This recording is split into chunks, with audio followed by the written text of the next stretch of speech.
देखिए स्टूडेंट्स, अब देखिए हम आपको बताने जा रहे हैं मारटंड मारटंड सूर्य मंदिर। तो ये क्या है? मारटंड मारटंड सूर्य मंदिर। तो ये कहाँ है? कश्मीर के अनंतनाग में स्थित है, जो प्राचीन समय में अपनी भव्यता के लिए बहुत ही मशहूर था। पूरे भारतवर्ष में, दुनिया में ये बहुत ही मशहूर सूर्य मंदिर था। तो ये क्या है? अनंतनाग जिले में ये स्थित है मारटंड सूर्य मंदिर। तो ये पूरे समूचे भारतवर्ष के 12 जो सबसे बड़े सूर्य मंदिर हैं उनमें से इसका सबसे नंबर 1 स्थान आता है। तो ये प्राचीन समय में ये बहुत ही, सूर्य मंदिर तो था ही, यहाँ पर नवग्रह की पूजा ये सब होती थी, सूर्य भगवान का भी लोग साधना ये सब करता था। लेकिन ये ज्ञान विज्ञान का भी बहुत बड़ा केंद्र था, ये शिक्षा का बहुत बड़ा केंद्र था। पूरा कश्मीर एक प्राचीन समय में शिक्षा का, ज्ञान का बहुत ही बड़ा केंद्र था। और वहाँ का ये मारटंड सूर्य मंदिर है जो अनंतनाग में स्थित था, वो भी बहुत ज्ञान का बहुत बड़ा केंद्र था। यहाँ पूरे कश्मीर में पूरे भारतवर्ष से लोग इसे यहाँ पर पढ़ने लिखने या है ना सो इसको देखने के लिए आते थे। यहाँ तक कि यहाँ से केरला से भी लोग है ना पैदल चल के आते थे और इस मंदिर का दर्शन करते थे, यहाँ पूजा अर्चना करते थे। तो ये बहुत ही भव्य विशाल, प्राचीन काल का बहुत ही भव्य विशाल मारटंड सूर्य मंदिर है। तो लेकिन अब ये पूरा खंडहर हो चुका है, और पूरा खंडहर हो चुका है, और स्थिति ये आ गया है कि अब इसको लोग है ना शैतान की गुफा कहते हैं। तो पूरे कश्मीर में जाइएगा तो पूछेगा कि शैतान की गुफा कौन है, तो यही प्राचीन जो मारटंड सूर्य मंदिर है उसको शैतान की गुफा कहते हैं। तो अब इस कारण क्या हुआ, कैसे इसका इतना बदहाली हुआ, इसके बारे में हम आपको बताते हैं कि है ना सो 7वीं से 8वीं शताब्दी के मध्य में है ना पूरे कश्मीर पर है ना सो पूरे कश्मीर पर कारकोट राजवंश का शासन हुआ करता था। यानी कि 7वीं 8वीं शताब्दी के मध्य में ये पूरे कश्मीर पर कारकोट राजवंश का शासन हुआ करता था। वहाँ के महान हिंदू सम्राट थे, हिंदू कायस्थ सम्राट है ना, वो है ना सो कायस्थ जाति के थे। हिंदू कायस्थ सम्राट ललितादित्य मुक्तापीड, क्या नाम था उनका? हिंदू कायस्थ सम्राट ललितादित्य मुक्तापीड का शासन हुआ करता था। वो बहुत ही महान शासक थे और है ना बहुत ही धर्म परायण शासन थे। उनके शासन में बहुत ही शिक्षा पर, ज्ञान पर, साधना पर, ये सब का बहुत ही ध्यान दिया जाता था। और ये हमारा जो सनातन धर्म है उसके बहुत बड़े ये उपासक थे। और उन्होंने उस समय है ना सो लोगों के लिए बहुत ही भलाई का काम किया, और वो पूरे कश्मीर घाटी में बहुत ही भव्य है ना मंदिरों का निर्माण करवाया। यानी कि अनेकों मंदिर का उसमें ललितादित्य मुक्तापीड ने पूरे कश्मीर में बहुत ही विशाल, भव्य और मंदिरों का निर्माण कराया। तो उसी समय ये है ना सो जो मारटंड सूर्य मंदिर है वहाँ उसका है ना उन्होंने वहाँ पर अनंतनाग में निर्माण कराया, जो है ना सबसे पूरे भारत में, दुनिया में जो है ना सबसे विशाल सूर्य मंदिर था। और साथ ही यहाँ पर अनेक मठ थे जहाँ पर बहुत ही शिक्षा, ज्ञान, ज्योतिष विद्या, ज्ञान का बहुत ही केंद्र होता था। ये सरस्वती के उपासक थे और भगवान सूर्य के भी उपासक थे। तो इस तरह ये है ना सो बहुत ही ललितादित्य मुक्तापीड जो थे, कश्मीर के जो शासक थे, सम्राट थे, उन्होंने इसका निर्माण करा के पूरे हिंदू संस्कृति को बहुत ही ऊंचाइयों पर ले गया था। फिर इसके बाद फिर कश्मीर में फिर है ना इनके बाद है ना सो दूसरे शासन आया। तो दूसरा शासन आया उत्पल राजवंश के शासक अवंती वर्मन का शासन आया। तो है ना फिर ललितादित्य के बाद है ना सो उत्पल राजवंश के सम्राट अवंती वर्मन का यहाँ पर फिर शासन आया। तो वो भी अवंती वर्मन भी बहुत ही है ना धार्मिक स्वभाव के थे, और वो भी है ना सो उन्होंने अपना सनातन संस्कृति को बहुत ऊंचाई पर ले गया, मंदिरों का बहुत ही निर्माण करवाया और उनका देख रेख कराया। और उनके भी शासन काल में, अवंती वर्मन के भी शासन में है ना कश्मीर में मंदिरों का भव्य निर्माण हुआ। और वो है ना सो ये मारटंड सूर्य मंदिर का भी भव्यता बहुत ही ऊंचाई पर रहा। तो इस तरह है ना सो जो ये दोनों सम्राट जो है अवंती वर्मन और ललितादित्य ने अपना ये मंदिरों का भव्य निर्माण करा के अपना है ना भारतीय हिंदू संस्कृति को बहुत ही ऊंचाई पर ले गया और इसका बहुत ही ज्ञान शिक्षा का केंद्र बनाया। लेकिन ये सब होते हुए भी है ना 14वीं शताब्दी आते 14वीं शताब्दी जब आया तो उस समय है ना हिंदू राजाओं का पतन शुरू हो गया। तो हिंदू राजाओं का जब पतन शुरू होने लगा तो उसका मुख्य कारण क्या था? तो उसका कारण था ना कि मुस्लिम प्रचारकों पर विश्वास करना। ये जो राजा थे, कुछ राजा मिलके मुस्लिम प्रचारकों पर विश्वास किया, जिसके कारण उनका भयंकर हिंदुओं का पतन होना शुरू हो गया। तो उस समय 14वीं शताब्दी में कश्मीर पर जो शासन था वो क्या, राजा सहदेव थे। सहदेव का शासन था। तो उनके दो मुख्य विश्वास पात्र थे। एक थे लद्दाख के बौद्ध धर्म के राजकुमार थे, रिंचन शाह। तो रिंचन शाह कौन थे? जो जो है ना सो लद्दाख के बौद्ध धर्म के है ना सो राजकुमार थे रिंचन शाह, वो उनके बहुत ही विश्वास पात्र थे। और दूसरा था ये स्वात घाटी के मुस्लिम प्रचारक। मुस्लिम प्रचारक कौन था? सिकंदर शाह मीर। तो सिकंदर शाह मीर जो है ये है ना सो है ना मुस्लिम प्रचारक था, जिस पर इन्होंने राजा सहदेव ने विश्वास किया और ये उनको अपना मानते थे। इसी बीच में एक घटना घटी कि है ना सो ये है ना सो एक मंगोल आक्रमणकारी है ना मंगोल आक्रमणकारी था, डुलचू था, जो अपने 70,000 सैनिकों के साथ पूरे कश्मीर पर हमला कर दिया। और इस हमला आक्रमण के कारण वहाँ के राजा जो थे सहदेव उनको कश्मीर छोड़ के भागना पड़ा। और वो भाग के जम्मू के किश्तवाड़ा में उन्होंने शरण ली। तो इस तरह उनको राजा सहदेव को वहां से भागना पड़ा। और इस तरह दुलचू ने है ना सो हिंदुओं पर बहुत ही अत्याचार करना शुरू किया और उनका शोषण करना शुरू किया और मंदिरों को तोड़ना शुरू किया। तो ये सब घटना तो हो ही रही थी कि इसी के बीच में एक और घटना हुई कि है ना सो वहां पर है ना शासन बदल गया और वहां के राजा हो गए राजा रामचंद्र।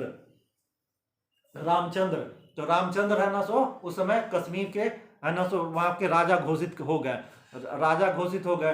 तो इसी बीच जो है ना सो ये जो सिकंदर शाह मीर था, सिकंदर शाह मीर था, वो है ना लद्दाख के जो है ना सो राजकुमार थे रिंचन शाह, उनको लो प्रलोभन दे के उनको ये कहा कि हम लोग दोनों मिलके पूरे कश्मीर पर कब्जा कर लेते हैं और है ना वहाँ का ये पूरे कश्मीर का और लद्दाख का जो है ना राजकुमार है ना तो रिंचन शाह जो है आपको हम लोग घोषित कर देंगे।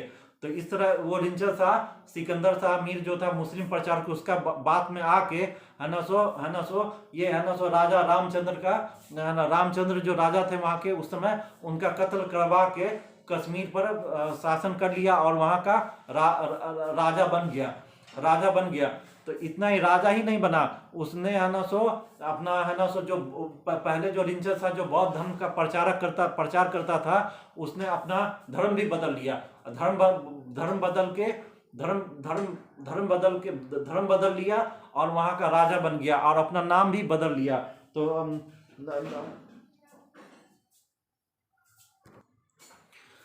तो फिर इस तरह रिंचन शाह जो है ना सो कश्मीर का है ना सो पूरा शासक बन गया।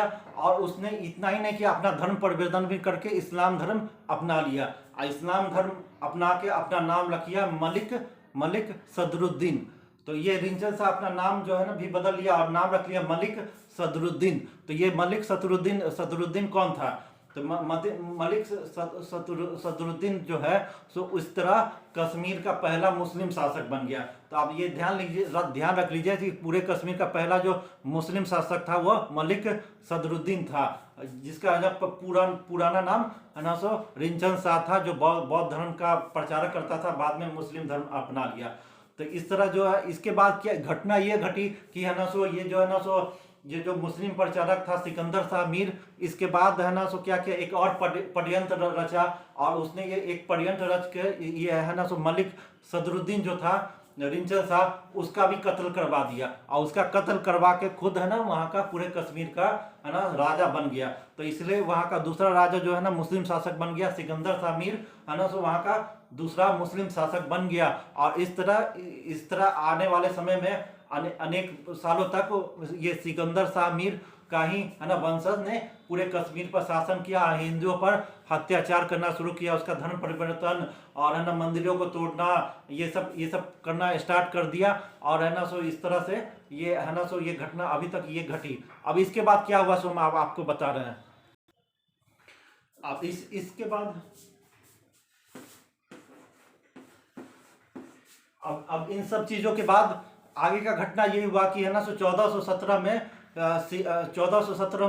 ये सिकंदर जेनुअल आबेदीन, तो तो ये जो सिकंदर जैनुअल आबेदीन था वो कश्मीर का शासक बन गया। तो ये है ना सो जो है ना सो सिकंदर जैनुअल सिकंदर सिकंदर जैनुअल आबेदीन ये जो है ना सो कश्मीर का शासक बना।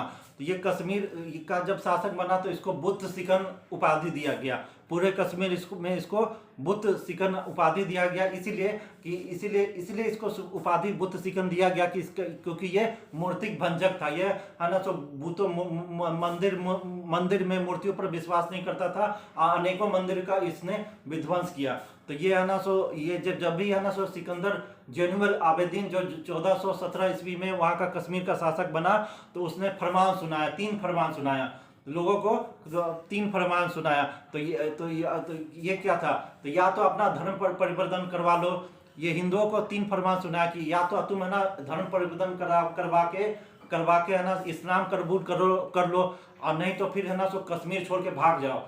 दूसरा था कश्मीर छोड़ के भाग जाओ, नहीं तो अगर कश्मीर छोड़ के नहीं भागोगे तो तुमको हम मार देंगे। तो ये 3 फरमान है ना सो सिकंदर जैनुअल आबेदीन था। एक था कि या तो तुम ये इस्लाम धर्म कबूल कर लो, दूसरा फरमान था कि कश्मीर छोड़ के भाग जाओ, और तीसरा था कि अगर कश्मीर छोड़ के नहीं भागोगे, इस्लाम नहीं कबूल करोगे तो मार दिए जाओगे, मार देंगे। तो इसका बड़े पैमाने पर हिंदुओं ने विरोध किया और इसी के कारण है ना सो कश्मीर हिंदुओं ने बोल दिया, कश्मीरी पंडितों ने बोल दिया कि नहीं तो हम इस्लाम कबूल करेंगे, हम लोग इस्लाम कबूल भी नहीं करेंगे और ना कश्मीर छोड़ के जाएंगे। और इसी के कारण कश्मीर में उसमें बहुत ही हिंदुओं पर अत्याचार होना शुरू किया। अनेकों मंदिर को तोड़ दिया गया, विध्वंस कर दिया गया, उनके घर बार लूट लिए गए, और है ना मंदिरों को तोड़ के विध्वंस कर दिया गया। हिंदू संस्कृति पर ये सब का बहुत ही विनाश किया गया। उसको ये जो था है ना सो सिकंदर जैनुअल आबेदीन को लोग है ना ये इस्लाम में लोग बुद्ध सिकन लोग कहने लगा, क्योंकि उसने अनेकों मंदिर को तोड़ दिया, और उसने अनेकों बार मार्कंड सूर्य मंदिर पर अनेकों बार 15वीं शताब्दी में हमला किया। ये हमला करने के बाद भी जब नहीं टूटा तो उसने क्या किया कि पूरे ना सो मंदिर को क्या किया कि है ना सो उसका गड्ढा खोल के उसमें है ना सो लकड़ी ठूस दिया गया, पूरे मंदिर को है ना सो लकड़ियों से ढक के उसमें आग लगा दी। लगभग 2 साल तक पूरा मार्कंड सूर्य मंदिर है ना सो लकड़ी के आग में जलता रहा और उसका पूरा विध्वंस किया, लेकिन आज तक वो पूरा विध्वंस करने में सफल नहीं रहा। लेकिन है ना सो यही है कि 15वीं शताब्दी में इस मार्कंड सूर्य मंदिर को बहुत ही क्षति पहुंचा के इसका पूरा सर्वनाश किया गया, इसमें आग लगा दिया गया और 200 साल तक ये जलता रहा। ये 2 साल तक लगातार ये आग में जलता रहा। तो इस तरह इसका विनाश किया गया। तो ये है ना सो कौन किया सिकंदर जैनुअल आबेदीन ने इसका ये सब काम किया था। 15वीं शताब्दी में मुस्लिम शासक ने उसने हिंदुओं पर बहुत ही अत्याचार किया, उसका धर्म परिवर्तन करवाया, ये सब आगे किया। लेकिन आज के डेट में भी है ना सो लोग देखिए तो कश्मीर में हिंदुओं का पंडितों पर कितना अत्याचार हुआ है। और यही नहीं, ये जो है ना मार्कंड सूर्य मंदिर है, इसका जो अवशेष बचा हुआ है उसको है ना शैतान की गुफा लोग कहने लगा है, शैतान की गुफा। इसलिए किस लिए, क्योंकि इसमें बॉलीवुड का एक फिल्म आया था हैदर। तो हैदर जो फिल्म आया बॉलीवुड का फिल्म, तो उसमें है ना एक है ना सो नृत्य है ना सो डांस पेश किया गया, तो शैतान का नृत्य। तो ये शैतान का जो है ना नृत्य है वो उसको फिल्माया गया कहाँ, मार्कंड सूर्य मंदिर में, जो कि है ना भारतीय जो एक है ना सो भारतीय संस्कृति का गौरव है। मार्कंड सूर्य मंदिर जो कि है ना भारतीय संस्कृति का गौरव है। तो उस मंदिर को है ना सो वहाँ का उसका गौरव बताने के लिए नहीं किया गया, क्या शैतान का नृत्य करने के लिए ना शाहिद कपूर ने यहाँ पर अपना डांस किया, और इसके बाद इसको लोग है ना सो शैतान का गुफा कहने लगा। तो इस तरह इसको है ना इस जगह को बॉलीवुड ने पूरा बदनाम कर दिया, जो है ना हिंदू संस्कृति हिंदू धर्म का एक बहुत ही महान पवित्र जगह है, उसको शैतान की गुफा कहा, और वहाँ पे इतना गंदा बेशर्म नाच किया। तो इस तरह है ना सो ये बॉलीवुड ने है ना इसको है ना सो बहुत ही बदनाम इस मंदिर को बहुत ही बदनाम किया है। और है ना सो कोई भी अभी जो बॉलीवुड का फिल्म आया उसमें आज तक कभी भी है ना ये पंडितों पर जो इतना अत्याचार हुआ, हिंदुओं पर अत्याचार हुआ है, ये सब कभी नहीं दिखाया। चाहे मिशन कश्मीर हो या रोजा फिल्म हो या है ना फिजा फिल्म हो, जितना भी फिल्म हो, इसमें कोई भी है ना सो हिंदुओं पर इतना अत्याचार हुआ, ये सब चीज नहीं दिखाया गया। सिर्फ है ना सो ना कश्मीर फाइल एक फिल्म है, बस उसी में सही चीज दिखाया गया है कि हिंदुओं पर, पंडितों पर कितना अत्याचार हुआ। तो इस तरह पूरा बॉलीवुड का जो है ना, ये शाहिद कपूर का फिल्म है, ये सब है ना सो हाँ, भारतीय संस्कृति को नीचा दिखाने के लिए ये सब किया है।